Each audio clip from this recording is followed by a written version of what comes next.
Today is Flag Day, marking the date in 1777 that the Second Continental Congress adopted the Stars and Stripes. Flag Day, though, was officially established in 1916. And this past week, First Coast News helped collect tattered flags, and this evening they were properly retired.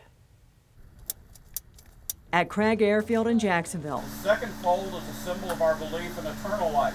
The Civil Air Patrol held a ceremony to retire tattered U.S. flags. Retiring them in this way is a sign of respect. Joshua Gauthier is a Civil Air Patrol cadet. Patriotism runs through this 14-year-old's blood. I was the one actually putting them in the barrel. Well, I thought that I should have a certain level of respect for the flag. Army veteran Reed Harmon remembers serving overseas and seeing the Stars and Stripes flying far from home. And when he saw it, well, you have a connection with your family at home. I am the flag of the United States of America. First Coast News' Jeff Fallon is a member of the Civil Air Patrol and participated in the ceremony. I stand for peace, honor, truth, and justice. This Civil Air Patrol unit collected more than 100 tattered flags.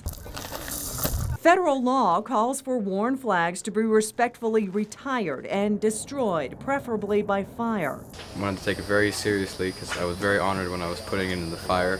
And the American flag represents a sign of freedom in our country. Last flag. Attention.